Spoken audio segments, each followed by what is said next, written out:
Listen up, Gotham. This is Batman. Tune into the Bat Fan Addict podcast with Sammy Warm Hands.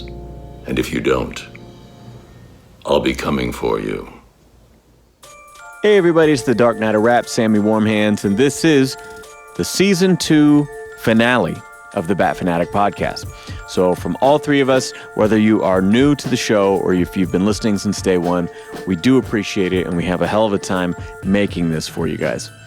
I will be joined by my co-hosts Ben and Evan, but first I've got to shout out our longtime friends and sponsors right here in Eugene, Oregon, Radar Toys. You can go to radartoys.com, get free shipping in the U.S., and save an additional 10% with our code BATFANPOD. If you want to support our show, click the link in our Instagram bio at Bat Fan Addict or visit patreon.com/BatFanAddict. We're going to end this season with Alex Ross and Paul Dini. This is Batman War on Crime. Batman War on Crime. Back in 1999. Art by Alex Ross is how it's credited. Written by Paul Dini. First of all, Alex Ross pulled a Jack Nicholson here. I don't know if you noticed that, but he is the number one name on here that is always reserved for the writer. And in this case, being one of the most revered Batman writers, period, hot off of Batman the Animated Series. For one second, I thought you were going to say something like, I hope I get this right, Alex Ross. Alexa. It's also worth mentioning that there's no letterer credited, so Alex Ross must have done that himself. I think so. So he really handled. You're describing the cover of this as a standalone? Because the cover of The World's Strongest does say Alex Ross, and the one I have says Alex Ross and Paul Dini. Yeah, and this does too. Alex Ross, Paul Dini. But the writer always gets first. top billing. And in this case, the artist gets top billing. It's like, fuck you, man. I make fine art. Well, and Alex Ross saying the draw is going to be the art. I don't care who wrote it, even if it's an amazing. It's going to be like, look at these paintings. Alex Ross and Scott Snyder. Alex Ross and Alan Moore. Yeah. Alex Ross and Frank Miller not really trying. I'd buy that. I'd probably love Alex Ross and Frank Miller actually trying. Still Alex Ross at the time. Yeah. Initial thoughts to this? Had either of you guys read this one before? I read it a long time ago. I hadn't, and the only thing I've ever read of Ross's was Kingdom Come, and that was a while ago, and I was like legitimately happy to be looking at some of his art again.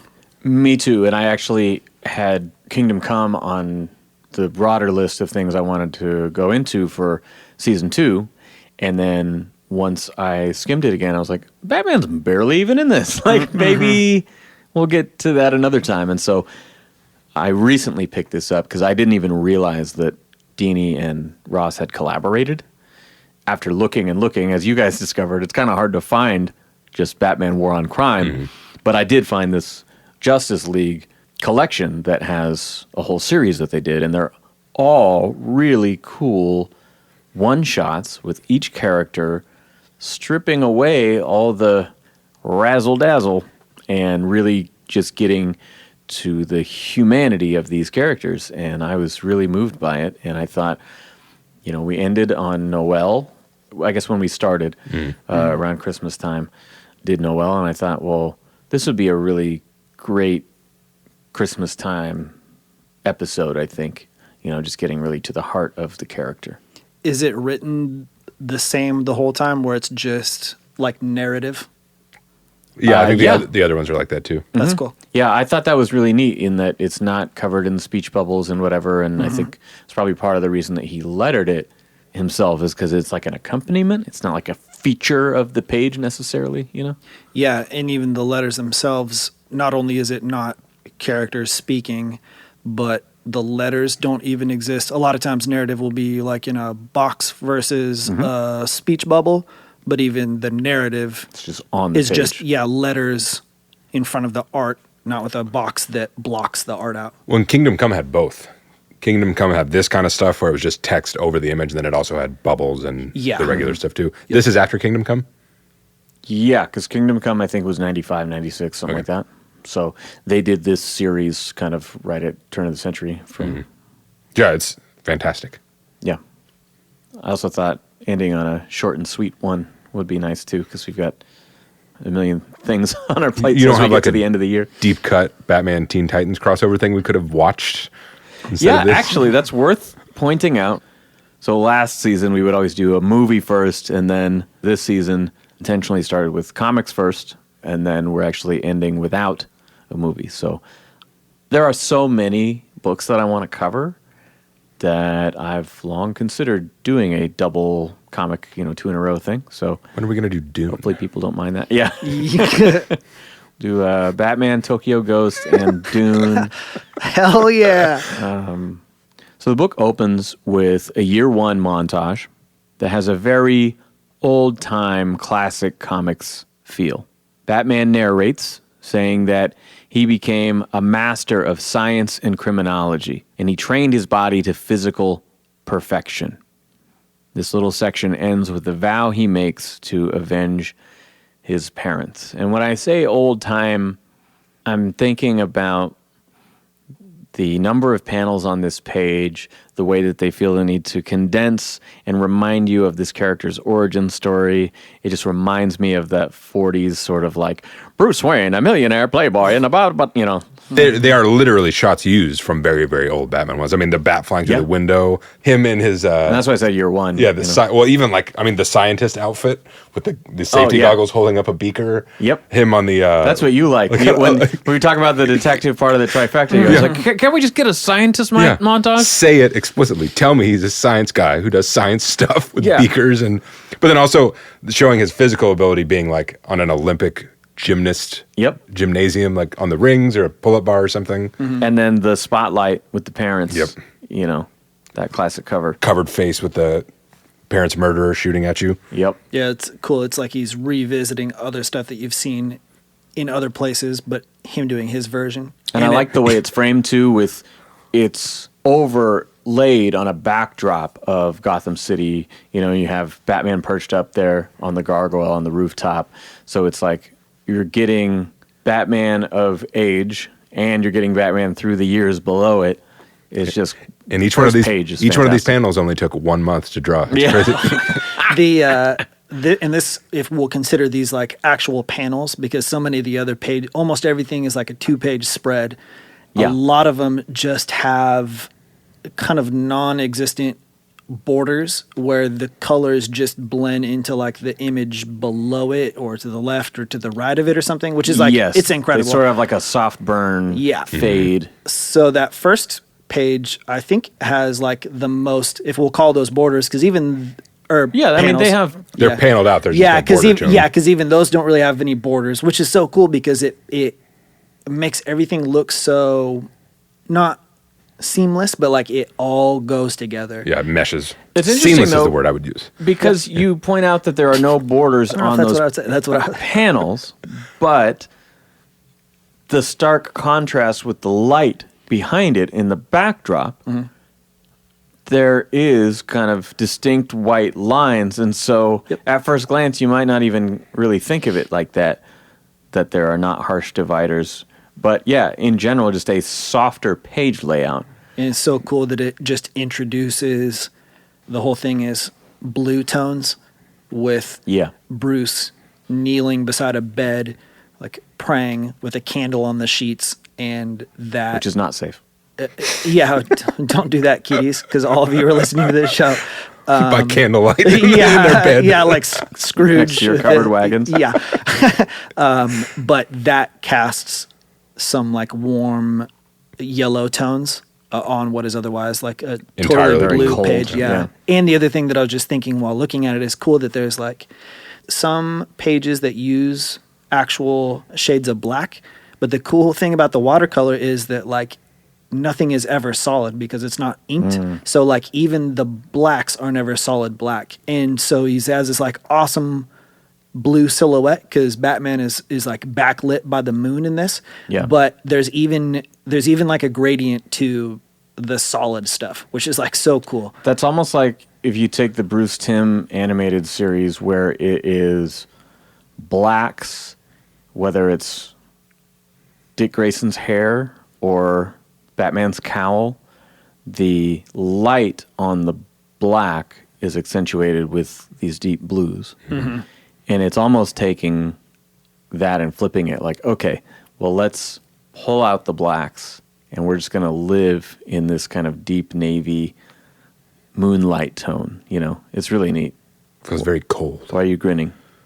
What did I say? Nothing. Because you guys are always like, nothing. Speak your mind. Don't know anything about art. No, you can edit it out. You guys are always like, Evan said something that's not even remotely racist, and you were like, we're just going to pull out all the blacks. Okay, you need to go for the throat, and when you see those opportunities, call him a racist. I'm not. Don't call me a racist. But call him as you see him. He's a racist. I don't even like talking like that. Jesus Christ. 1 star. That cemetery scene where he's like silhouetted amongst the other angelic tombstones. Yeah. With in the suit. Sunsetty purple orange tones. It's incredible. So yeah, after the title card, we have another montage that is here in the cemetery, and it's a larger scale than those tiny little panels through time. But what this is doing, it's kind of showing that Batman is really tied to that place. And in a way, they word it sort of like to his parents' ghosts. And he likens himself to a ghost in the coming pages sort of as an urban legend. You know, he's sort of an apparition. He's been seen, but not really. And, you know, he's sort of living up this rumor, this kind of supernatural quality, you know. He stops a robbery here, swooping down. He stops a mugging, you know, and like you were talking about, kind of multiple images mixed together without hard panel lines. Mm-hmm. He observes, he says, all the city's kind of sinister dealings from the shadows. This story is so awesome because it does a really good job of, it's easy to get caught up in Batman only exists because these supervillains, and that's how he spends all of his time, is just dealing with those guys, when really Batman is like super cop.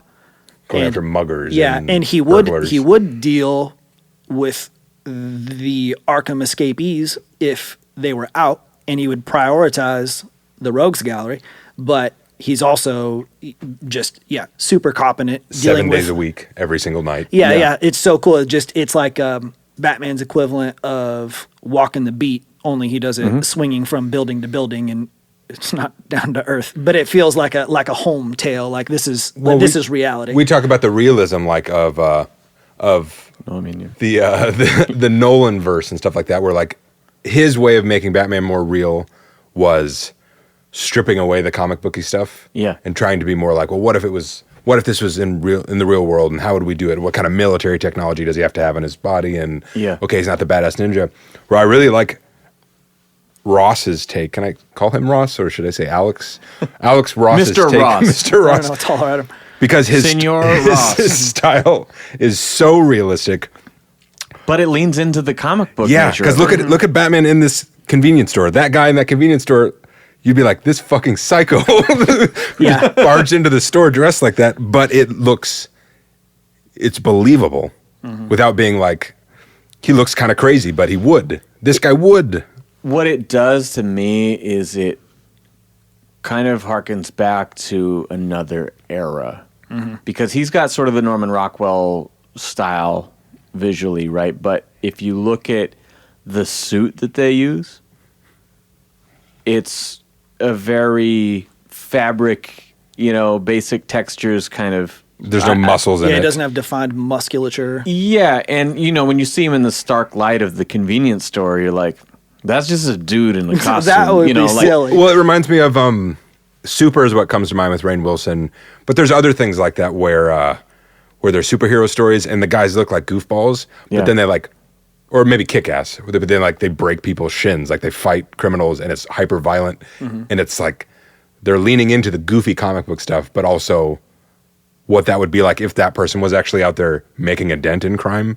Yeah, that nutball, a little bit invincible, maybe. Yeah, the art style just automatically brings multiple things with it. It's easy to look at like the animated series or particularly something cartoony and be like, I know why they didn't include abs It just doesn't like lend itself to this style or something. And you'd have to animate it every fucking frame. and you'd have to animate all this stuff. It's Jim Lee and the boot treads all over again. Yeah, and with Ross's stuff, between the smoothness and the watercolor, it's so funny. It's just like it comes with the watercolor or the paper for some reason, but it brings this like sense of texture that other things do not have. And so his suit looks like it could be cotton.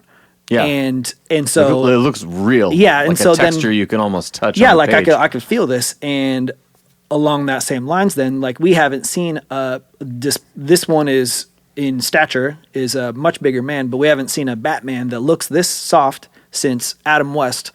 Yeah, and so then trying to but this is not that silly, so it makes me think of those things, but then like. Yeah, that would be silly, convenience store robbery or something, but also like really surreal and super freaky if I saw that in person. And someone whose goal is to be like as strong as possible and tough as possible isn't like, I got to fucking cut down on my carbs so all my striations in my muscles show. Like that's not his goal. Yeah. Mm-hmm. And he's not doing it for the camera. No, he wants to be as big and strong as possible. And when Alex Ross draws him like shirtless exercising, he is muscular, but again, he's not. He's thick. Yeah, yes. He's not like. I regret saying that immediately. And I regret if you cut that out. I would like you to leave it in, please. But it's just believable. Like that's what a big tough guy would look like. A big meaty guy, a meathead. Yeah. I could tell the hesitation. You wanted to say meathead, and then you recanted. No, he's not a meathead. He's wearing that science outfit earlier. This guy's no meathead. I'm really meathead in a lab coat. Batman. All of this is like just incredibly impressive to me, and then even more so where you get people who will go like hard on the details in some places and skip in others, because they're only going to do like X amount of work. But I spent all of that time on the foreground, so the background gets nothing. I'll just call that. Someone's in the background and they draw a little happy face on them. I'm like, God damn it! I'll just call that contrast or something. But like, it could be anything, and you could pick any one of these details. But I was mostly like the cityscapes. And then in the convenience store, it's not so detailed that he's not including like the reading the labels. Yeah, he's not including brand name candy bars or something. But I was like, these could be Hostess treats. Those are ding dongs. But how long does this take? And just people's. I just like when the balance between some people take so long on stuff that it never comes out, and some people take forever on stuff and it does, and it's like a masterpiece instead. Yeah. Like everything about how you treat your art form is like, I'm not skimping on anything. I was surprised when I do the hardest thing I can do. Read this was a whole series because that's like, wow, how the fuck you guys cranked all these out and how long? Like, how long must you have been working on them? Well, and he did Astro City for a long time too. I think I'm saying that right. And that was a really cool series that was like reasonably long. I want to say it was like 20 or 30 issues, if not more than that. Roston? Yeah. He's one of those dudes that's like super famous, but I really could only name a few things he's ever done. Yeah, this stuff. Astro City was like his co-creator owned thing with Kurt Busiek, I think is his name. Yeah. Oh, I know what you're talking about. So what's cool here is they flip it, and after showing you, how Batman was created, what Batman does, how people perceive him, they flip immediately to Bruce Wayne. And as Bruce Wayne, he exhibits the same discipline at these parties and in corporate meetings. He's very calculated about his presentation. And this being Dini, that's very in line with his and Conroy's portrayal of Batman and Bruce. His board members want to gentrify the Bayside neighborhood, a place that he often patrols as Batman. And Bruce practically cringes at the thought of these people thinking that he's one of them because, they talk about how it's like when, for example, like I have friends that are mixed, right? They'll tell me about, like hanging out with these guys, and they start saying some racist shit as if I'm one of them because they think that I'm white, right? They don't know. I'm like, your last name is Martinez. How are they not putting that together, right? Mm-hmm. But that's essentially the feeling that he's getting here of like, there's talking about these people's lives like they're nothing and like, oh, you get it. You're one of us. And he's like, Jesus, I fucking hate you. The other way he's looking at it too is like, well, how would I have turned out if that happened, but I wasn't rich and had the support structure? Yeah. But then the other is like, what if everything just worked out for me? Would I be a shithead? Totally. We talked about there's no word bubbles, but I like the silence of this stuff. Again, because I've talked about how much I like a quiet Batman. I don't like a yelly Batman. And everything about this, partially because we don't hear the dialogue, we don't even see the dialogue. You know that he's talking, but from what you get of the narration, it makes it seem like he says very little at all. Like he just spends a lot of time with his closed listening mouth. and thinking and only saying the right stuff. And that's a really cool storytelling choice. Like, recently watched the new season of that show, You, on Netflix, and they borrow a lot from Dexter in that, where people might be having conversations on screen and you're hearing his narration about the conversation instead of dialogue that doesn't necessarily matter as long as you're driving home the point and, kind of the repercussions of what's being said. And so I think as a storytelling device, this is really, really effective for a short Batman story. When I didn't bring my notes because I'd have very few notes. Yeah, that's basically why. But like one of the 3 notes that I had for this was that he's cold and calculating. Not in a bad way, but like that's perfect Batman. And as you're saying, like silent, like he's extremely silent guardian, deliberate about everything he does. Protector. My dark guardian, dark passenger. Excuse me. Oh yeah, dark passenger. Batman returns to Bayside that night and hears gunshots. He witnesses a gunman run out of a store who is easily apprehended, but the damage is done. I thought he kind of looked like Willie Lopez from Ghost. You remember Ghost? I know it exists, but I've never seen it. I've had the time of my life. Ghost is with Swayze and dancing. Demi and Clay. in the pottery. That's where they dance at the summer camp. Oh, I love that movie. Dance at the summer. That's a fucking Dirty Dancing. Dirty Dancing. Yeah. Yeah, what are you talking Ghost is the Unchained Melody, or Yeah, that's where they're doing the clay in that song. Yeah, that's why I said he's Clay. the bar security guard who knows karate. That's Roadhouse. Why don't we do Roadhouse? That's a great Batman What a movie. great Jesus movie. Christ. Swayze as Batman could have. Yes. Inside, he finds the bodies of a couple who presumably owns that store and is shocked to find their, I believe, maybe 10 to 12-year-old son cowering behind the counter. And he instantly recognizes himself in this boy's face. He's just absolutely shattered. You see the tears in his eyes and the fear. And that's just a great shot. And to me, Batman looking down at him, that looks like Keaton to me. Like the suit is completely different and everything, but just the emotion on the face, the shape of his mouth, that's very the eyes. Keaton. I like that Batman is kind of a thick boy, and Ross doesn't shy away from giving him a little double chin when he looks down. Yeah. Oh yeah. Batman famously has a butt chin a lot of the time, but he never has the chin roll. Man, this boy's expressions are so good.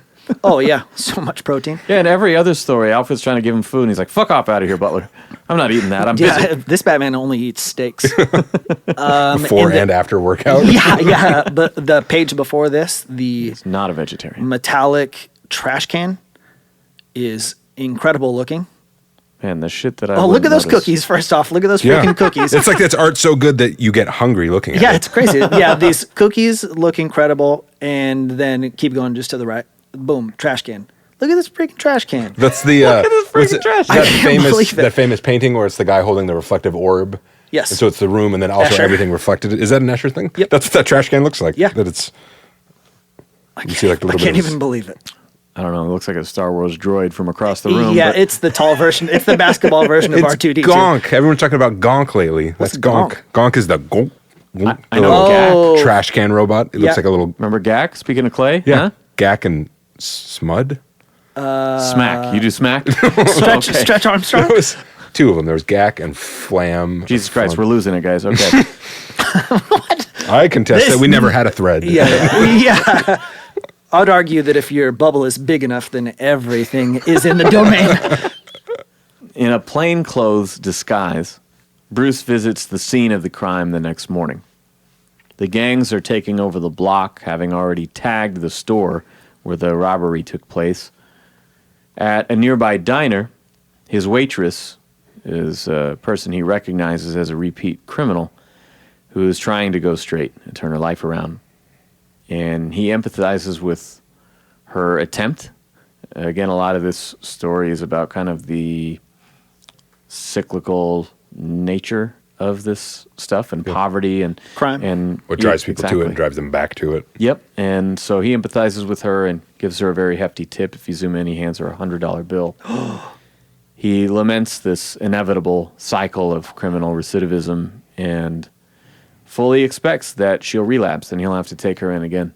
I like the way he described it. He's like, when faced with this soul-crushing drudgery of this life she's made for herself. Yeah. Like, damn. Yeah. This working this boring job sucks. I don't just want to go back to committing crimes. That's yeah. At least I feel something. I mean, I definitely feel the soul-crushing part when I'm working service jobs, but I don't know about the have you given wanting to crime? rob people instead. Have you tried it? I don't think you've tried it yet. Yeah. You're right, yeah. How do you know you don't like it if you never even tried? I got the old that rap line, no wonder people resort to a life of crime. I'm just not content with a 9-to-5. Oh, yeah. He means his own rap line. Yeah, my own rap line. Just classic line. Just in case someone was going to Rap Genius going like, where the fuck is that? Sam talks about himself all the time. I was like, I could do this. I could do this one time. Hey, you're a musician. You write songs. Say it. Holy shit. Yeah. I'm like, damn, I didn't know that. According to Bruce, this once lively neighborhood was torn apart when big businesses left for greener pastures. And now they want to return and finish the job, essentially. Like, it was industry leaving this place behind that allowed it to deteriorate in this way. And then it's big business going, oh, well, now we can buy it on the cheap, level all this fucking shit, and totally rebrand. I know some off-duty cops who will go in and push out the people you don't want there. Which is kind of interesting, too, because we talk about White Knight or other stories that talk about the real-life implications of masked vigilante in your city. Yeah. But probably no scenario is more real-life than that scenario right there. Yeah. Like, how many deserted old main streets have you been in or something that like got outed by big box stores and then blah, and like the flow of stuff throughout a city. Like, now we're developing this other area. This place sucks now, so these guys with the money scoop up this property. There's gonna be a couple new brew now it's a pubs high rise. and, Yeah, it's crazy. That's Actually, a very realistic scenario. When you said that, it reminded me of my friend Chad from Double Dragon, where he lived for a while, or maybe where his folks live. When you drive into there, it's kind of in the Bay Area. It's weird because it's this newish development that they gave up on. It's got all these nice houses and shit, and then there's all this nothingness because they kind of stopped building it. there would have been like a nice strip mall or something. Yeah, you or- would have had some restaurants and some grocery stores and things like that in the area, but there's nothing, and there's this little. I mean, it's not tiny, but there's this little residential community with really nice houses, and then no other houses and no other businesses and nothing. It was like, all right, everyone migrate out here, right? We're going to expand because we're tired of building on top of each other. And then, well, that didn't go as well as we thought. You know what? Fuck you guys. We'll see you later. For sure. Build your own store. Two related-ish things. When watching that movies that made us show, they talk so much about the business side of movie making, and I thought it was super interesting in the episode where they're talking about Nightmare on Elm Street. They're talking about how their continued search for funding while making the movie. Yeah. In my head, I'm just thinking like, yeah, you secured the money, now you're making the movie. And I was like, oh my gosh, like they're asking people to work without pay for like weeks at a time, just while because this loan fell out and these people lost interest and all this. I was like, oh my God. Every time they get new money, there's like a time limit on that. Each day they work will eat that money up. Yep. Like, oh, we didn't finish and we don't have any money left. So it only stands to reason that the building market would be like that also. You know, oh, we were building this high rise and this lender pulled out or the something. economy tanked, and now there's investors are all scared, so they're holding back. Stock markets fluctuate, so you know, we had to change our investment strategy here. But before, sorry guys. Oh, cool. How dope! Well, this street's a dead end now. Yeah. Before Phil and Rebecca moved out of Portland, they'd lived in this this newer spot. They only like recently got made. They thought it was cool because it had amenities. It was fresh. It was kind of swanky, cool.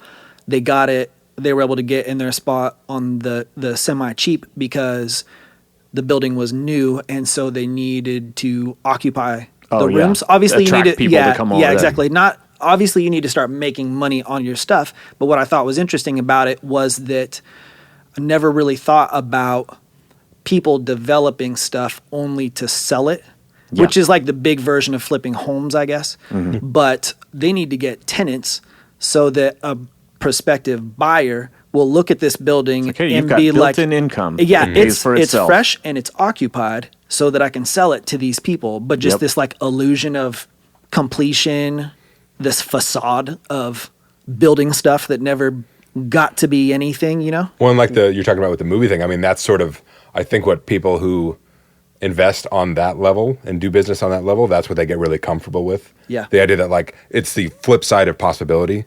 Like there's always possibilities, there's always options and opportunities. The flip side is that nothing is ever done. Everything can also be a failure. It's like, sometimes it's not about finishing it, it's just about getting out of it because it's not going to work. This isn't the thing.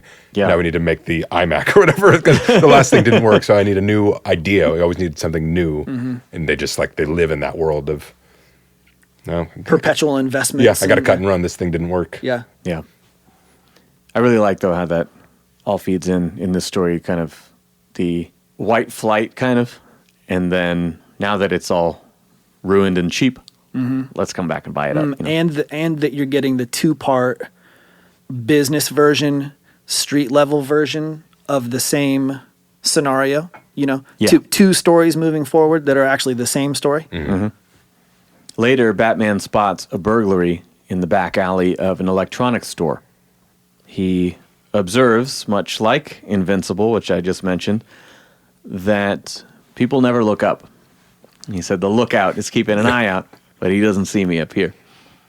And under the cover of smoke, he swoops in and apprehends the entire gang. He takes pride in scaring them. And this is not in a sadistic way of Frank Miller necessarily, but you can tell he gets a thrill out of it. And when he turns to the lookout, he mentions, like, you know, he's terrified of me or whatever, just like I planned, or, you know. Well, and I was thinking about effective. it. Yeah, in the scene, it's exactly that. That to him, it's like, it's a job well done. And not just like, I beat a bunch of people, job well done.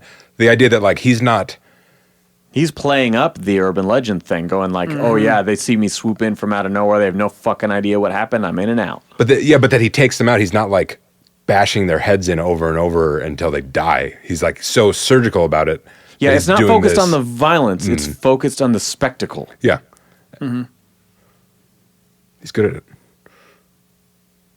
So when he turns to the lookout and is like, oh yeah, I could see he's fucking terrified, right? And he gets closer and he sees that it is Marcus, the young man who lost his parents in the robbery. You know, he's instantly struck by that and lets him escape. Back at the cave, we see the famous shirtless Scars scene as he lifts weights, what Ben mentioned earlier. We referenced this scene on the Three Jokers episode, the Fabok homage. He looks to be shoulder pressing over 190 pounds, which is incredible. Well, then he could do it to me. Yep. Bruce wonders if he didn't have the same wealth and resources, as Ben alluded to, would he have lashed out at the world like Marcus and many others have done? He morbidly thinks once more that perhaps his parents' death gave him a different purpose in his life, something that he could latch on to and keep him from repeating that cycle. It's interesting because, so Brian Azzarello did Joker. Brian Azzarello also did 100 Bullets, which I didn't realize. Which I haven't read, but yeah. for me, it was like, as like an 18-year-old or maybe a little older, the things that got me really into comics, because I had like a Spider-Man subscription when I was 12 or something like that. Like they mailed it to me. But what got me back in was like Why the Last Man, 100 Bullets, I think Invincible, Walking Dead.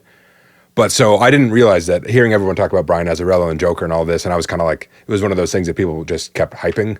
And so I just kind of avoided. Stop telling me about this thing. Don't tell me what to like. But that's a neat thing it's actually near the conclusion without spoiling the story, where someone is talking about this character, putting them in these situations and it like really pissing them off and just like how hard it was. But then another character going, but didn't that give your life meaning? Yeah. Like, wasn't that the thing that gave you You're starting to sound like the Joker a little bit here, okay? It's not like that, but just in that idea, I think, is really interesting, especially for Batman. All the things we talk about, what they talk about Batman doing over and over, that's one that I don't think we see a lot, the idea that could have gone another way. Or that he's even thankful in some way that it gave his life it gave him a crusade that's so meaningful to him. Yes, because when he acknowledges this, there is a shame attached to it of like, I know this is a morbid thought, but in reality, I'm channeling this and trying to do something good when I could be so easily one of these same people that I grew up with and went to school with and graduated from all the same, places. Yeah, I could have been Bale on the yacht with the ballerinas. That was a ruse, okay? Part of the disguise. Bruce's dreams are haunted by Marcus and the look of fear on his face. He meets with Randall Winters again about this Bayside development. And Randall's tone is very cavalier when Bruce expresses his concern for the people who live there. He says, basically, that's Batman's job. That's for the police to figure out, And he offers to pay off some cops if you really want to run some people out of the neighborhood, And every time we circle back to this Bruce Wayne stuff, it's like his blood is boiling here. Like, oh my God, this is his customer service. He's like, I have to fucking play along with this asshole is saying right now. Just that face of just like, oh, okay. He's like, I'm going to look like I'm thinking hard, but really. Well, what I like is that I always associate this level of society with just a bunch of niceties and grab-assing and laughing at bullshit and stuff and just fakery. Just on all the levels. And I can't even imagine Bruce Wayne laughing at all. Yeah. Like, this guy's doing all the talking.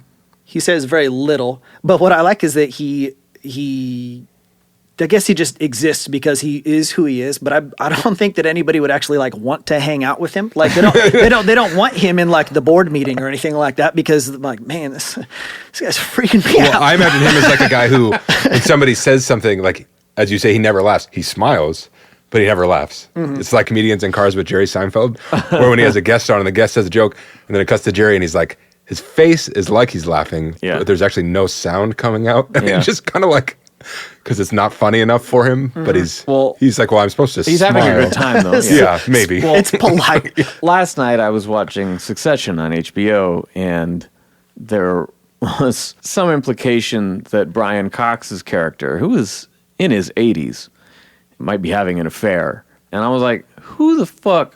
Well, I mean, this dude's face looks like... like on the Player Haters Ball on the Chappelle Show, it looks bombed out and depleted like Afghanistan. Right? And I was like, who the fuck would be like, oh yeah, billionaire. Yeah. Forgot. Not even in a gold digger way. That's just attractive to have $1 billion. Yeah, very, very powerful person. Don't forget about the money. Yeah. Batman goes to presumably the Iceberg Lounge to get information from Penguin. Alex Ross has recently shared this Penguin also in terms of the new trailer for the Batman. And I swear it looks like Colin Farrell. Yeah. Penguin is not intimidated by violence. We see no violence occur, but we see all these knocked out henchmen in the background in their fancy tuxes. And Penguin's just like, hey, I'm going to file charges. Well, and I like that it says something about the people hanging out at this club, maybe wanting to be there because of the allure of knowing who owns it. Mm-hmm. Jaded, thrill dangerous. Yeah, that's interesting. But what I really like here is that because he's not threatened by violence, he threatens his liquor license. Mm-hmm.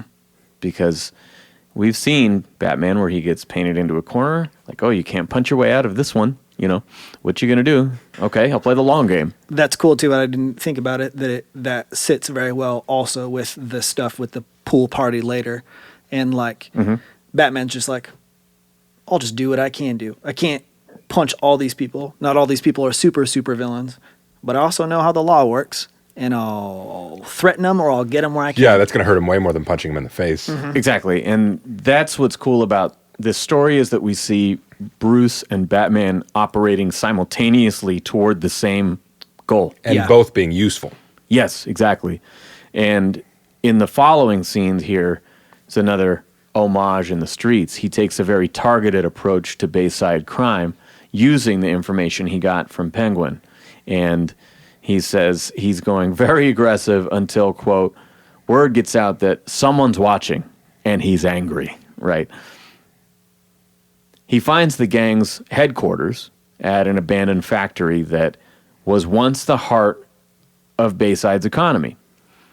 Again, he descends with the cloud of smoke and disarms everybody. It's actually drugs. He kicks dude. Oh yeah, it's like a bag of cocaine. It's like a bag of coke. Like that's what I think is so funny. Like they're so fighting. High in the scene. Like oh my god, if they're I didn't catch that. Yes, he kicks dude and the baggie explodes. That's what I think is so funny. It's not. Oh my god, drugs in the air. Yeah, they're fighting in drug powder. I wonder if that's where Birds of Prey got it. Because to me, this mirrored the other scene so perfectly. That I just assumed it was a smoke bomb. And he's always using smoke bombs. That's the fucking Birds of Prey thing. That's hilarious. He's covering his face a little bit. Blows. Yeah, everybody else would be. I just thought he was doing that because he's creepy. No. Yeah. You know, like the Darkwing Duck pose. You know? Yeah. He is creepy. He thought, I'm going to send all these drugs into the air and then beat these people. This 10-year-old can breathe them in. Funnest fight scene I've ever been a part of. Well, anyway. This 10-year-old is high on cocaine. He's holding a gun to Batman. And I'm going to appeal to reason. No, he hears someone grab a heavy object out of a drawer from behind him. And he knows, oh, shit, it's Marcus, right? He turns, and Marcus has the gun drawn on him.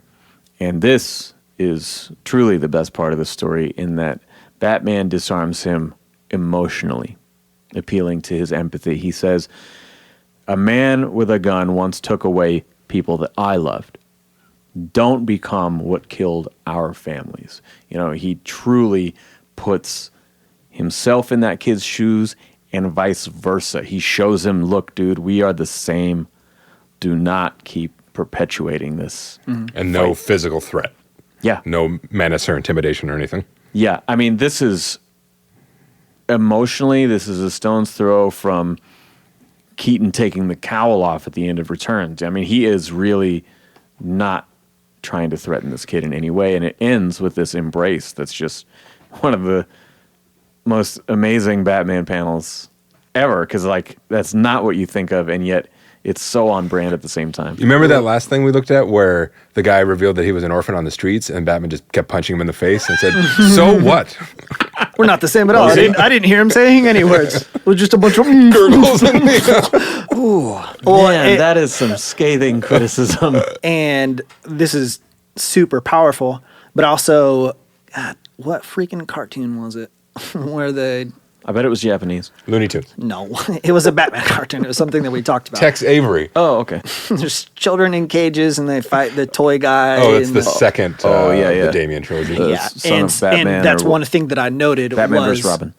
Batman comforting the children. And I'm like, man, to be able to fight the guys and disarm those villains in the drug clouds and then instantly go to disarming and comforting a child. And we don't get to see that Batman all the time. Sometimes all we get is yelling kick-ass Batman and not capable of it's only cold Batman. But this is where Dini excels, because a lot of people still credit the animated series as like the definitive Batman because of how well-rounded he is in that regard. They do show him as not only a sympathetic character, which many stories do, but in the way that he shows empathy towards the the people he's capturing sometimes. Because the instinct in like an action movie or something would be to beat up all the criminals, and then you flip a switch when you comfort the victims, right? But in this case, he sees someone who is one of the perpetrators who is not too far gone to save, though, you know?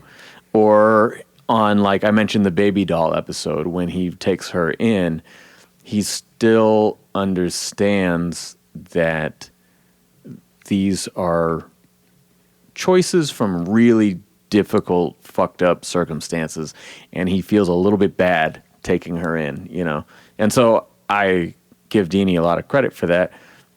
You wouldn't think of this story, just looking at it, as being tied in with that, because so many elements are different in the look and feel, but the heart of it's the same. Yeah, to say, I mean, so I complimented it just that I like this, that this is a cold and calculating Batman, and a lot of it's because we don't see him talking, it's just the narration.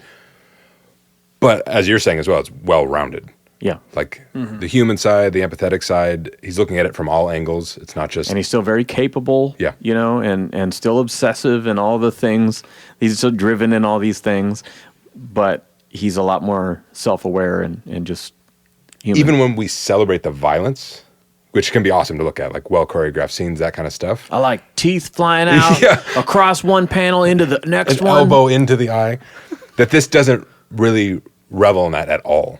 There's a little bit of like, look at how you cool he almost is. don't see it because it's all in shadow or smoke. I didn't think about this until now that like these fight scenes aren't really like fight scenes. He's just doing what he needs to disarm these people. Yeah. But the whole time he's talking about this cycle of crime and wishing that he could help people out of this scenario and redemption is possible for them and stuff.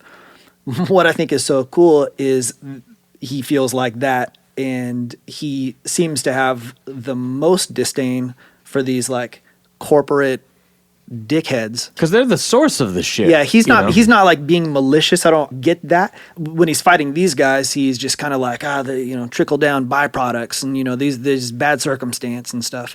But these are people still. But when I'm in this board meeting, these are like snakes. Yeah, and I feel no good things for.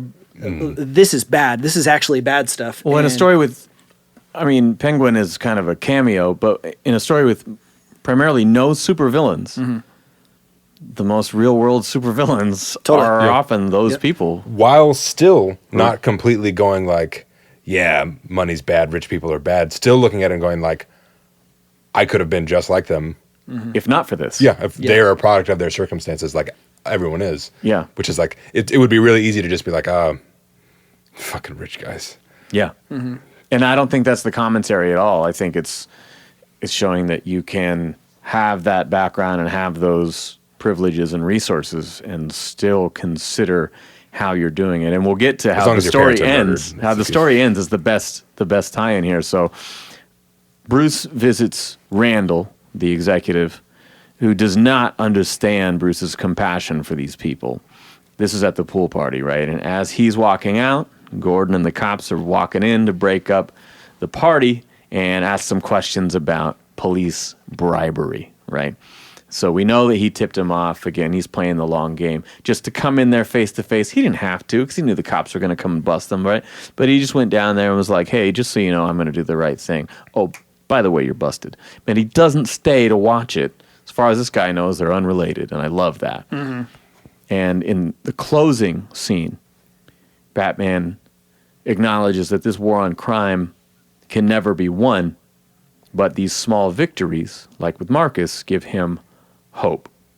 And he continues this fight one person at a time, hoping that Marcus will find a life without pain, a wish that he shares for himself. Wow, what a perfect ending here. We see him reopen that factory, revitalize this community, put those resources and this wealth to great use. Wear a hard hat. Yeah, yes. Bruce and a hard hat. But the thing is, like, he is going for the root of the problem. That's what I love. I can't remember what the line is, but he says something so cool about the profit margin will be so minimal. But it'll be worth it. Yeah, it'll but pay off. but what it does for this other... The profits and money will be marginal in human spirit incalculable. Super cool. That's just nice writing, too. Incalculable. Well, it's funny because I remember I read it years ago, so I don't know who said it, but it was some classic comics author commenting on I said it. you're typically negative fashion. Was I? No, commenting, and he didn't name anyone by name, but he was He like, didn't name anyone by name. he didn't name anybody. He named him by action. You're gonna go to the ATM machine after this? Gonna punch in your PIN number? Yeah. No, it's somebody asked him about the painting, like the painters. Didn't explicitly name anyone by name, but said, like, what do you... And the person's response was, oh, yeah, I mean, the art's fantastic, but I mean, like, if the writing's not there and the story's not there, then what's the point? It was something to that effect. Yeah, and we felt that way about certain stories. Yeah, but something about... Because it was explicitly, like, referencing painted. And so I immediately thought of Alex Ross, but, like, Kingdom Come is one of the first comics that I read. Really? Because I got it. That's a high bar. Yeah. That's why you don't like anything. yeah. Nothing is close to that. I remember because my dad always had a book club membership, and he was like wanting me to read. So like, yeah, I'll get you a sci-fi book club membership, a mail order thing. Yeah. And I was like, oh, I can order a comic book from this and read that Cool. instead. But I've never thought that he was a bad writer. So maybe he wasn't talking about him, but I felt like he was just because he so specifically was talking about the amazing painting. But if the story and the writing's not any good, what's the point? And granted, Alex Ross didn't write that, But again, the storytelling devices that we've talked about. It's not just a pretty painting. It's, wow. Yeah. And a lot of it, too, seems like very classic and very like, you already said Norman Rockwell, but that's how a lot of this stuff feels to me. Like Alex Ross's heroes look like heroes. Yeah. They're like borderline mythological. Like they all have like a profile and a stature that like sets them apart from Barrel other people. chest. Oh yeah, it's like just this epic grand scale. like, these are superheroes In a world where other world. people look like normal people. The wide variety of body types and heights and faces and all that.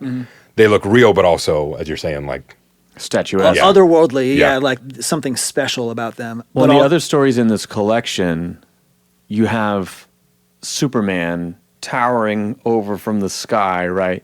But coming down to earth and trying to think about how with these powers can he solve like world hunger in Africa. I'll build a factory at the boardwalk, bring jobs back to Africa. And in the Wonder Woman story, she is trying to stop these warring nations and end this war, right? And so it's like each one of these, like you said, otherworldly characters being used in such a grounded and practical way.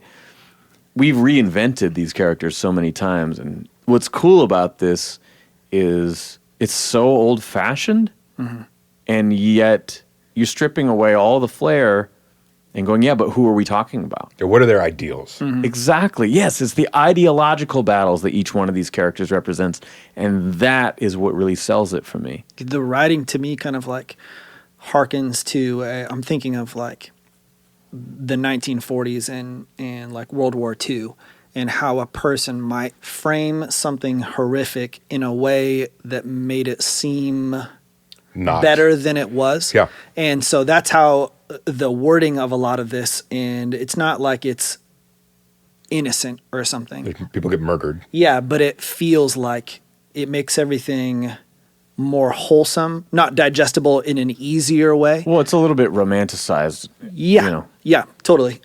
There's no revelry in it in the way where, and some of these things that I like, that I think we all like, we're like, oh, that fucking violence was awesome. Okay, here's an angle. We've talked about how the Joker at his best is a yin and yang. Dressed as a woman. Yeah, He's right. cute. He's got a back tattoo. No, but he's a mirror image he's a funhouse mirror image of Batman, and he's a exact opposite, right? And in this story, the child, Marcus, is a mirror image of Batman. And so taking an unknown character who is young and by his nature of his youth vulnerable, right? You're already going to feel for him, and then tie all that in with the way they open this story with all the year one stuff. It's just... You're saying Marcus is the first black Joker? This is ahead of its time. No. Wow. No, I'm saying, here's the thing. A lot of times in storytelling, you try to find an antagonist who is a mirror of your hero, right? But in this case, it's not the antagonist, but this kid is sort of the vehicle through which we move through the story in a way. You know, he's the casualty of this violence, both as a victim in the beginning and then as someone who gets caught up and begins to repeat the cycle. Mm-hmm. So there is no big bad guy necessarily that we're going after, and yet this other person who's the through line here is a perfect echo of his own experience. I agree. Easter eggs, anything? Bruce as a bag lady when he's scoping out the store is like the Dark Knight. Yeah. Like that's one of his go-to. I'm Matches Malone, and I'm also Bag Lady or Bag Man. You get the glass cases in the Batcave that show suits through the era, and then the Bag Lady one with the cart. Yeah, that's funny. Yeah. I wrote the Three Jokers thing, the Matt Reeves Penguin. There's actually another Matt Reeves shot in there that is very much Battinson's jawline. I think it's mostly the like warehouse, nose down. the warehouse one, bottom right picture. It's a bottom panel. Yeah, it almost looks like it's a photograph. I was going to save this for a con, and I will, but I'll tease you with that. Ooh. Tease me. As another Easter egg, too, just the way the Batcave and the Batcomputer look, very like 60s. Yeah. Which is probably when Alex Ross was a kid, I would imagine. Yeah, I think what we're trying to say here is Alex Ross is old. Old-fashioned, outdated. And a relic. Can't tell a story. A former time. Yeah. This was stressful to read. Every other book we've read is better. Yeah. Ben's going to give it a 1. So you... Okay, Easter eggs. Easter eggs. Here's one I really liked. It is not the moments of tragedy that define our lives, but what we decide to do with them. And this is sort of a reverse Easter egg in that it very much reminded me of Begins. The whole, it's not who I am underneath, but what I do that defines me. Swear to me! Yes, it reminded me of Flats Upside Down. Swear to me, that's right. Do I look like a cop? But no, I liked that line a lot. Prose.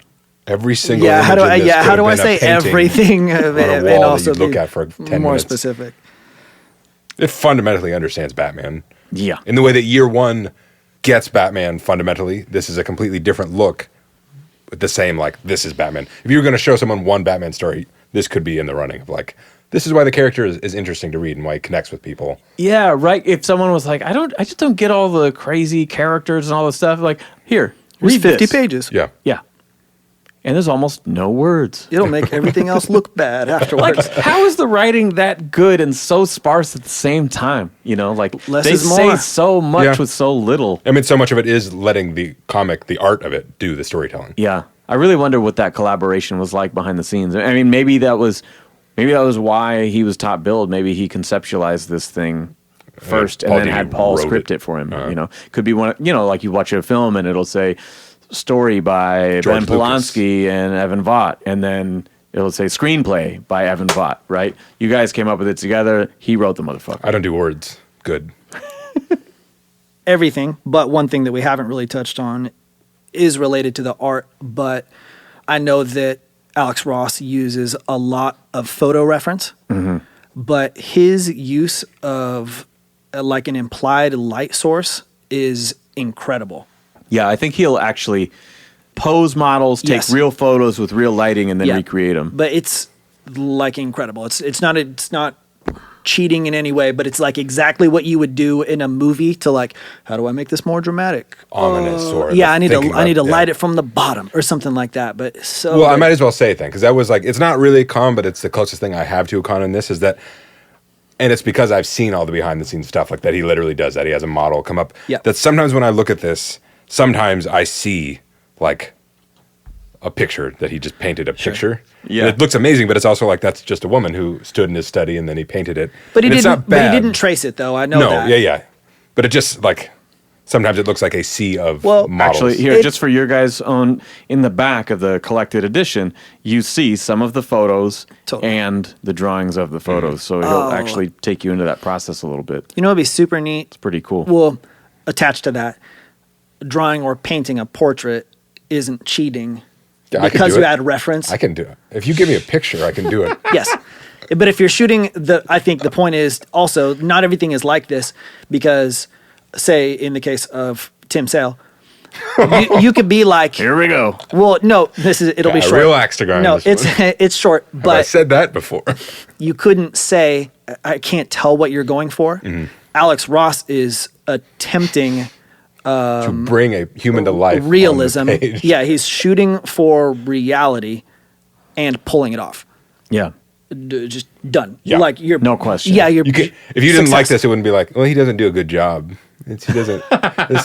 No one can say that about. It's the this. worst, best watercolor I've ever If you seen didn't before. like this, it'd be mostly just, well, I prefer it a little more stylized. Or I prefer it a little more action packed. Yeah. You know, those things for sure. Alex Ross just doesn't have any skill or talent. Yeah, you know, kind of a schmuck. Yeah. When you were looking at that, Sam, that made me.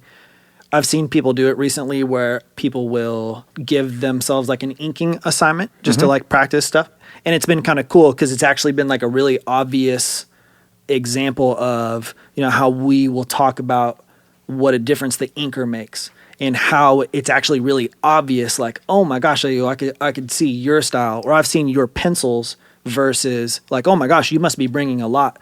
Yeah. But that just made me think that in addition to Ross's final product being awesome, his pencils are also great. They're very detailed, and he takes the time to fill in his blacks and stuff. Inking his stuff would be very interesting. Yeah. And it would be cool to see somebody, because you only ever get watercolor, Alex Ross finishing up his own stuff. It'd be really cool. We talked about process videos and stuff, man, seeing his. Yeah. Like, this is over the course of a year. Show me your 1 week time lapse. But it would be really cool to see somebody. I went down to the local gym and I found the meatiest guy I could, and I invited him over to my house and had him stand still. Cut up his back for realism. It would be so cool to see somebody do the quote comic book version of his stuff over the top of it. Yeah, like somebody ink this and somebody give me the digital ink or colors just to show me what this could look like. Makes me wonder if it exists anywhere. Probably does. The Superman. Can you get out your phone really quick and Google pencils by Alex Ross and see what comes up? I mean, he does pencil stuff. Anyway, the Superman part of the process sketches in the back is the most interesting because he went as far as commissioning a suit to be made for the photos so he could see how the logo would drape across the chest and things like that. Mm-hmm. And then down here, he actually has a miniature that he's holding in flying poses to see, you know, how the form would look. I mean, this shit is amazing. It's no wonder. It's not just the time that you put into the actual drawing. It's the cheating, yeah. But no. Even his roughs, even his thumbnails look super cool to me. Yeah, the little pencil sketches. And that's the other thing too is storyboard sketches, I should say. The backgrounds and stuff, but the angles and the camera perspectives that he picks are like so incredibly dynamic without. Sometimes people do the fisheye, the stuff that he picks is so dynamic without bending reality. Yeah, even just that pool, like the amount of work that went into the perspective, lights, choosing the perspective. Yeah, like Bruce is front lit because of the lights emanating from the pool. Yeah. But like the cityscapes and stuff. Well, from the opening scene, they're all like, he loves low shots and high shots and Dutch angles. And again, like no part of this dude is shying away from the work. He would honestly be a fantastic film director. Yeah. Yeah. You know, it's very cinematic. I mean, from that opening page, I was like, oh yeah, Alex Ross. Like when it's not the very opening page, but it's like the second or third one where it's that one where he's swooping down. Yeah, and the perspective is like looking down the street, but the camera is aimed upwards, so you get the perspective of the skyscrapers going buildings. Up, the street going down. And the separation between each side of the street where the buildings don't quite meet, and he's planted in the center. So perfect. Also, especially in the case Rollerball of magazine. I know. I was kind of geeking out on like the convenience store details in the background. Yeah, and looking at these. I was searching for Easter eggs, but also at the same time, like, oh my gosh, look at the. Well, yeah, he's not super referential in that way.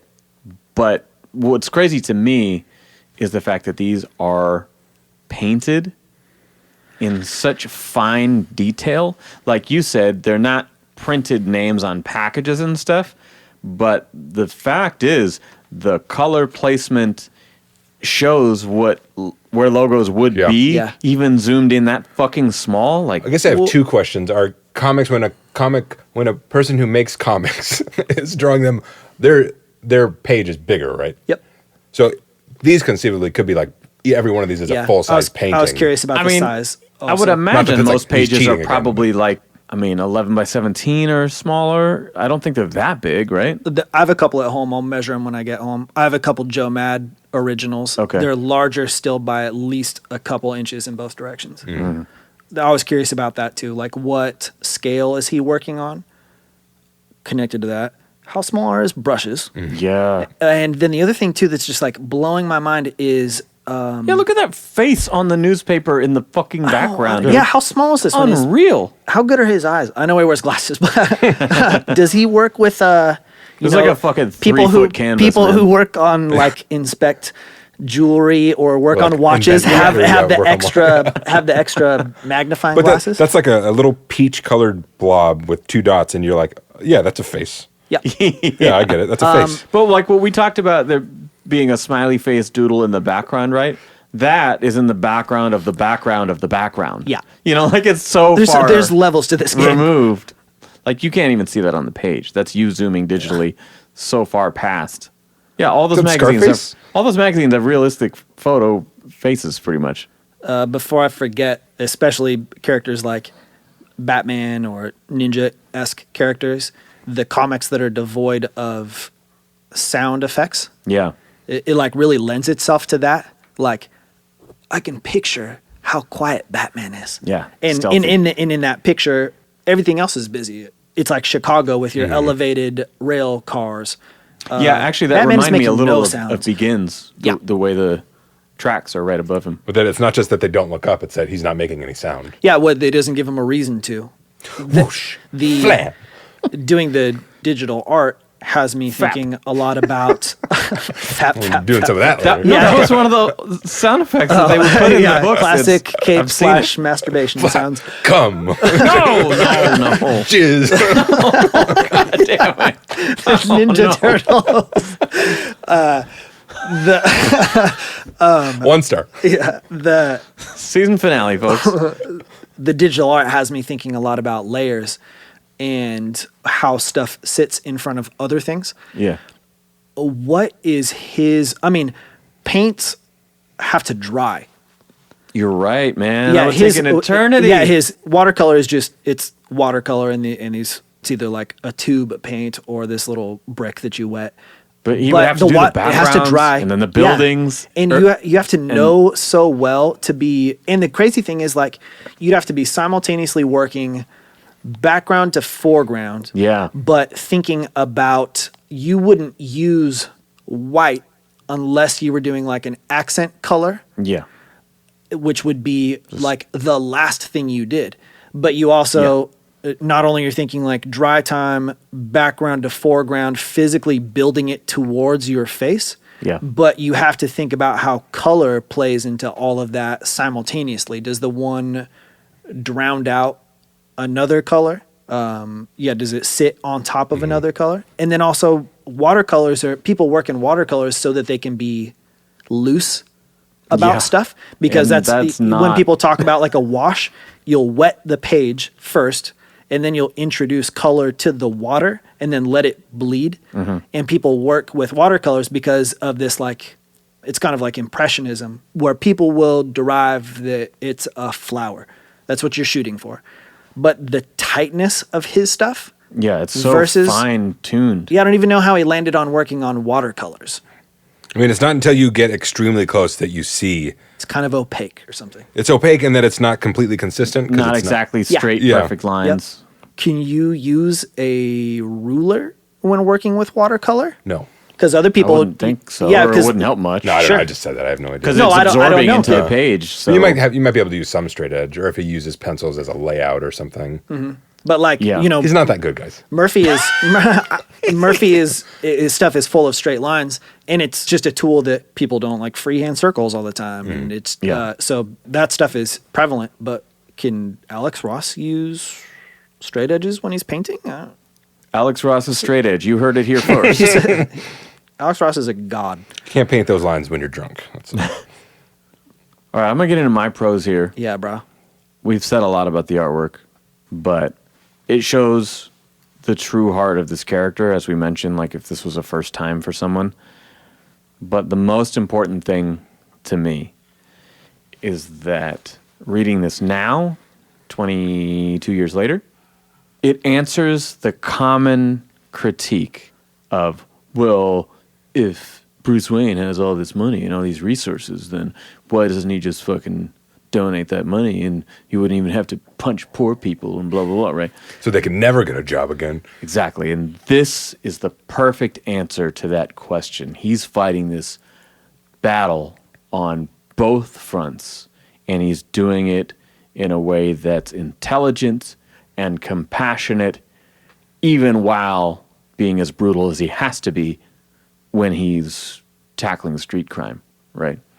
I did think a little bit it's almost hypocritical the way he shudders at the thought of them paying off cops to force people out, and then he does a similar thing in, okay, I got the information, I hit those specific areas, those specific gangs really fucking hard over and over again until word got out, right?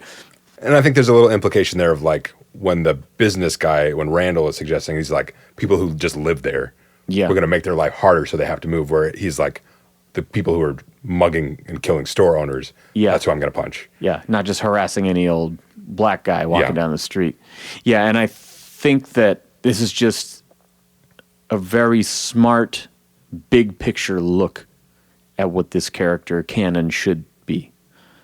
Because a lot of times we get caught up in him chasing and being reactionary to some big crime that's fighting happening. the whatever Jacob Kane's bat soldiers are called, and and all the Ra's al Ghul's bat guys, and yeah. But this really, really answers that question in a masterful way, and I don't know if in the 90s that was still a common critique, you know, at that point. I bet you. I mean, because that kind of thought probably could go all the way back to the origins. 70s. Yeah. No, I mean, the 30s, I think people were more like, cool. Yeah, shoots criminals. That's awesome. Yeah. I hate criminals. But if you think about, we read Death in the Family, and that's like early 90s. That's not too much before this. 80s. Or late 80s. Yeah. I guess. Well, my whole point doesn't work then. So, no, it was just that, So different that has millionaire Batman, not billionaire Batman. Yes. This kind of seems like billionaire Batman, the level of wealth he has. Yes. But still, that story has a moment where they're in Africa, and he's like, Bruce Wayne can't do anything for the hunger and famine these people feel. Yeah. So I'm just going to go back to chasing the Joker. You're right. It does. It just kind of sweeps that under the rug of like, that's not what I Alex do. Ross read that and was like, fuck that. Yeah. Do I have an idea? I support infrastructure, jobs, revitalizing communities. My cons, I wrote N/A. Totally. Ben, do you have any cons? Just that when I said that knowing what it looks like, and that one at the end, but every page where there's like a sea of people, I just imagine like that person in his study. Like I just see it, and it's not bad, but I can't unsee it now. Those are just all people he had came over, and then he painted their faces. And man, the way that I see what you're you saying. like get a peek behind the curtain, and then it like taints your view forever. Sausages made from animal must parts? Be a curse, man. Like I saw a trailer, and now I can't watch the movie. When the Batman trailer played during Dune, I closed my eyes. I don't want to see that. I don't oh my god, you did? Yeah, I don't want to see it. I heard it, and that was more than enough. I don't want to. You're like, I'm gonna go to the bathroom right now. I just squeeze my eyes and tell the person I saw it with said, okay, So it's you all right. farted? If I can, and maybe this will help, artists sometimes can't help but be themselves all the time when they're drawing. So especially in like manga, everybody's got the same eyeballs or the same chins or something, and it actually takes kind of something special from people to like break away from these like well-worn paths that this like muscle memory that they've created. I think that one thing you have, like, other than the style, you have like 0 faces that look like each other in this. Actually, yeah, one thing I forgot to mention in Harleen was that Sejik's faces, his female faces, are all the same. I remember you said Schnozzy was your... Oh, no, there was a... there was a certain like driven. there was a turned head profile shot that looked a little out of character, but no, like he does this other series. I think it's called Sunstone, and when he posts pictures all the time of these characters, I'm like, that's Harleen, that's Harleen, that's Harleen, that's Harleen, and there are people who, whether it's Frank Miller or Sean Murphy, some of these people we talk about a lot, Jim Lee, they have an identifiable style and a kind of a basic starting point. Young woman looks like this, old man looks like this, older woman looks like this. Yeah, they have a starting point, but on that book that I loved so much, I was like, oh, but these literally look like the same person in a different outfit or with a different haircut. There's a huge benefit to using photo reference to me because you get the individual. Would keep you from, it's much easier than painting from your imagination. It would keep you from doing borderline that. Cheating. Yeah, I mean, honestly, like, who fucking cares how he arrived at this product? Because it's like the greatest thing to fucking exist. It just feels less magical. You look at that and you think, man, God, there's no life. There's no spark to it. Where's it's so flat. I want some authentic quality. None of this fake. Might as well have just made a collage of pictures and then put them on the page. I don't know if you understand how difficult collage art is then. Oh my God. That guy has a picture of himself. That's awesome.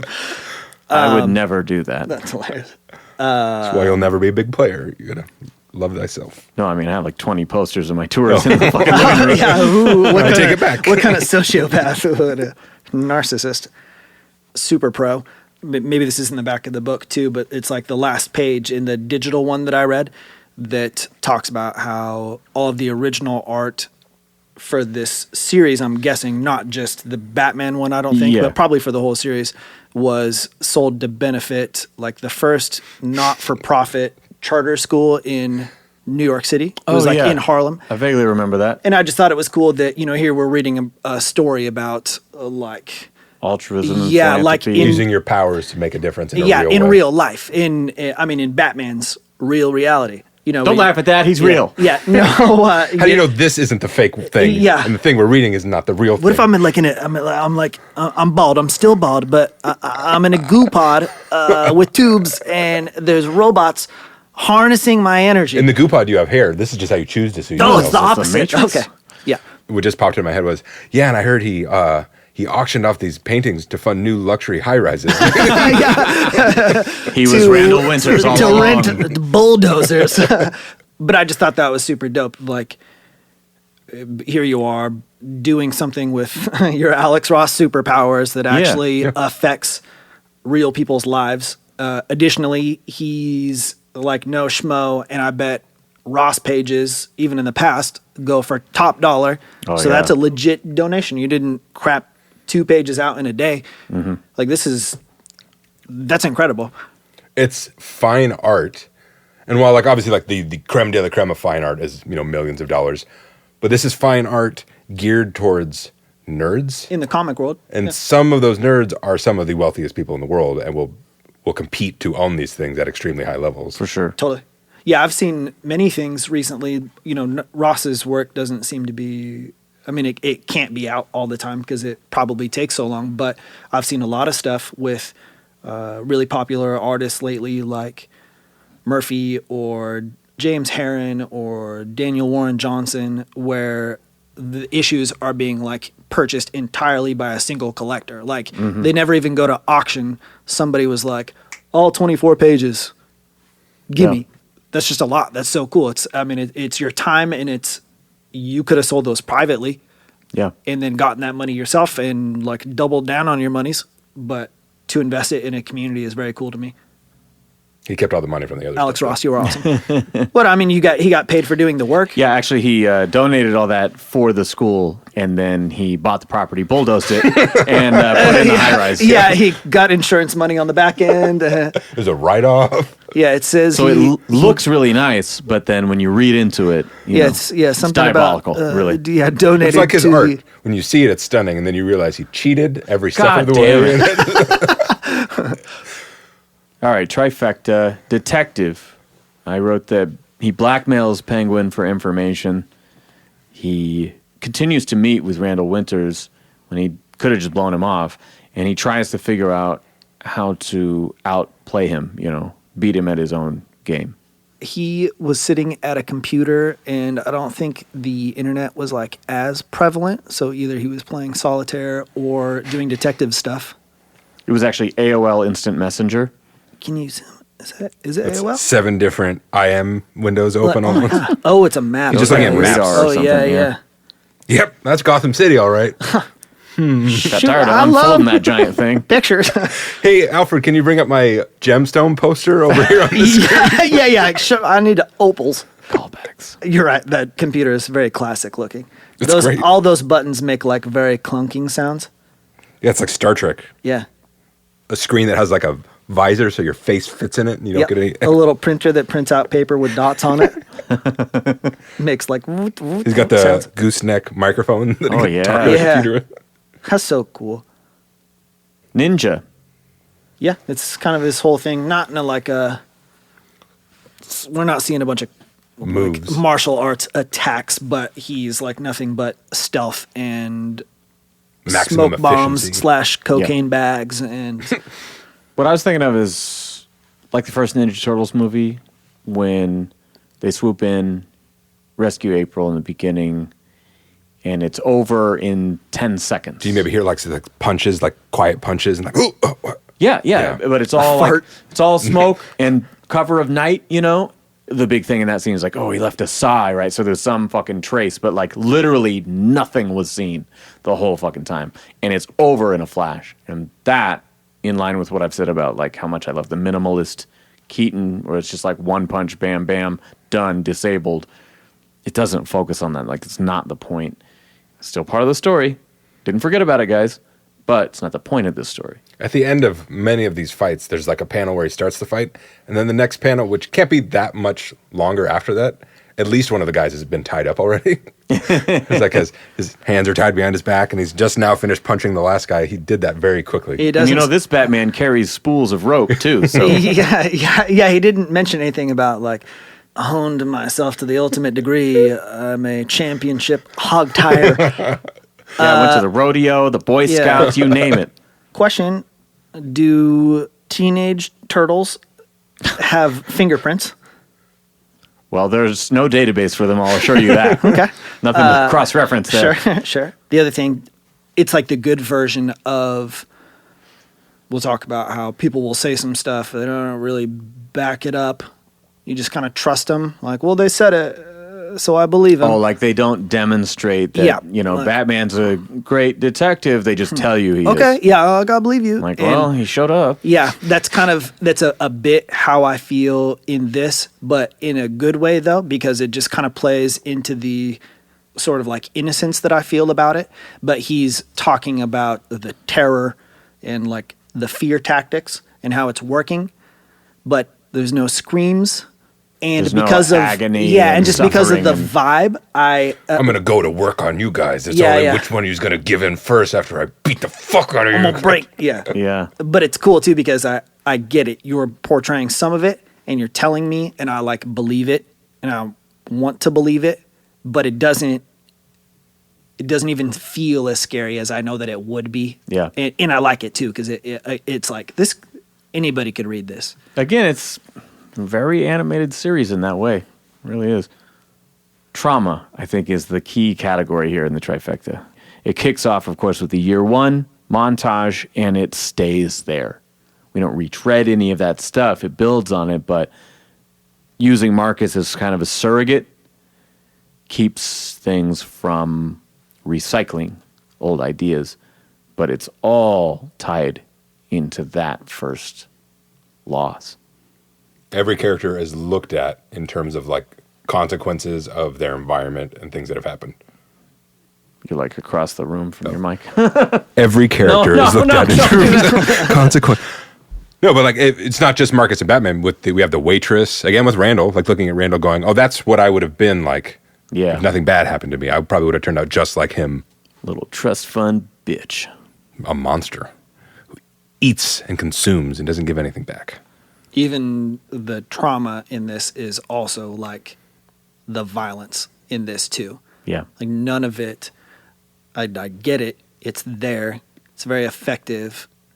I believe all of it, but this is like personal preference. Batman could look different, and this could be illustrated by somebody else, but this is my favorite like Batman character, where he uses. I mean, it's not super healthy that he beats people, but this is like the highest functioning Batman to me. He's got it together. He's not on edge. Yeah, he's got it together. You're a crazy as good person, but you're doing it pretty well. Pretty good though. Yeah.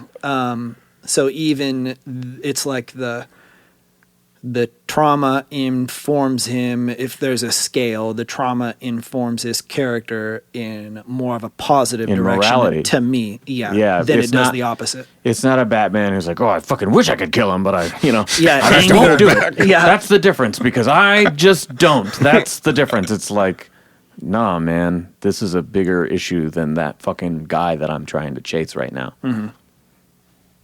I really like it. Rating? I'm going to give this one a 5. I'll also give it a 5. I will also give the NPR 5. That's what we're doing here. Sweaty balls. Yes. Yeah, man, no question. This was really a joy to read again. I was really happy when I found this. I couldn't ask for more. Not hampered by its length at all. It's okay that it's short. Yeah, it's right to the point. There's no fat to trim, really. Mm-mm. The other Justice League stories that he's worked on are worth reading too, especially in the context of this is his Batman. Yeah, they're Kingdom all Come, in this too. Mm-hmm. Justice, or I don't mean that, but I mean like the other stuff he's worked on for DC, like Kingdom Come, and then there's also I just mean this JLA stuff mixed into this in that book. Yeah. But there's that story where solos. it's like it must take place in another universe because the story starts with Superman fleeing from Earth because it's exploded, and then the whole thing is like going back a couple weeks or something and leading up to that, and it's the Legion of Doom winning basically, but just through his same lens. I guess Paul Dini wasn't involved, so that's different. But yeah, I also got a couple of trades. I just recently discovered that Dini was the main writer on Detective for a pretty good chunk in the mid-2000s, so I picked those up a while back. I haven't got to read them yet, but there was one that was featured in like a Harley collection that I had, and I just opened it. It was like, man, I remember there were a couple really good stories in here. Like, I wonder what runs those are from. And I was like, oh, this is the good one. Oh, that's Paul Dini. This is Detective. Holy shit. And so did enough digging, found eBay in Canada, and scored them, and they look really good. Like, he seems to kind of cover most of the rogues as he jumps around through each issue, but I'm really excited to read those, especially on the heels of revisiting this, Canada, the Canadian version of eBay is like Bay. That's the end of year 2. Thank you for listening. Never expected we'd get through 51 of these. I know it's one person in 42 different countries. The same person. You travel around. I know you. No, it's a VPN trick. That's what it is. Yeah. No. No. He says that. All right, cool. This is Robin. Thanks for checking out the Bat Fanatic podcast with Sammy Warm Hands. All right, that is our show, and that is our season. Again, thank you guys so much from all of us. We really do appreciate it. If you want some more content in the meantime, I just did a guest appearance on the Everything Batman podcast. He had me back on a second time, and we all talked about our recent Comic-Con experience. So go to YouTube and look up the Bat Force channel, and it's the Everything Batman podcast. So check that out. And if you want to support this show, again, you can interact with us at Bat Fan Addict on Instagram. Click the link in our bio, and that'll take you to our Patreon. For anybody else, it's patreon.com/BatFanAddict. You can also, for free, just share this to your stories, let people know about us, or give us the coveted 5-star on iTunes. We'll see you next year.